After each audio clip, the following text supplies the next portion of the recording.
1600 ওই দেখো। ও আচ্ছা 1600 আর পাওয়ার 10 নিতে হবে। তারপরে ভোল্টেজ কত, 230 ফ্রিকোয়েন্সি কত, 50 হার্জ কারেন্ট কত?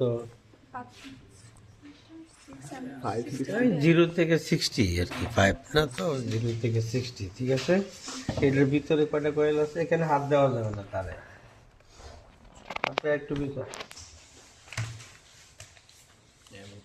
এটার ভিতরে দুইটা কয়েল আছে, একটা হচ্ছে বোল্ট কয়েল আর একটা হচ্ছে কারেন্ট কয়েল। বোল্ট কয়েল আর কারেন্ট কয়েলের সাথে কি বোল্ট কয়েল প্যারালাল করা আছে, কারেন্ট কয়েল আছে সিরিজে।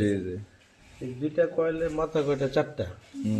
দুইটা গেছে ইনপুটে আর দুইটা গেছে আউটপুটে, লোডে, আউটপুটে। ঠিক আছে, আর এখানে একটা মিটার, একটা ভোল্ট মিটার লাগানো আছে।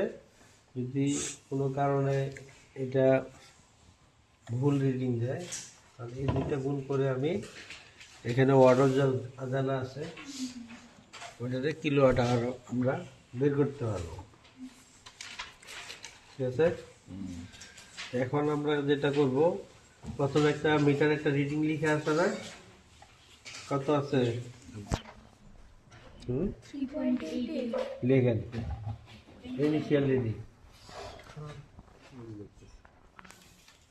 লিখছেন। তারপরে লিখবেন হচ্ছে সময়। আমরা কতক্ষণ চালাইলাম?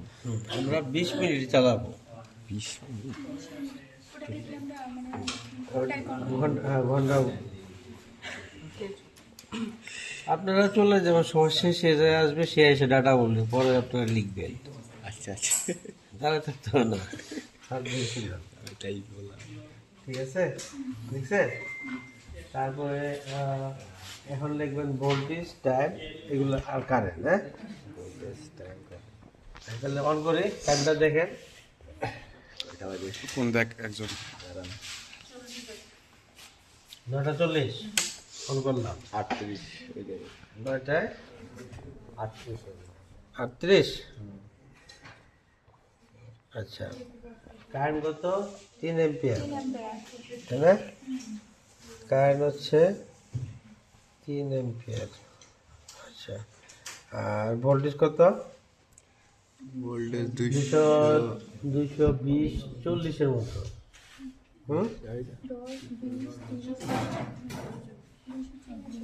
240। ঠিক আছে,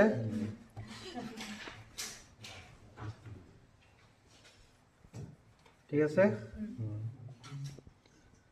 ইনিশিয়াল রিডিং তো লিখছেন, ইনিশিয়াল রিডিং হচ্ছে 3.88। এখন এটা করতে কি কি ব্যবহার করা হয়েছে? এটা ডিজিটাল এনার্জি মিটার লেখেন, একটা সিঙ্গেল পেজ, এখানে যা লেখা আছে বুঝছে? যদি কলম খালি পড়ে তো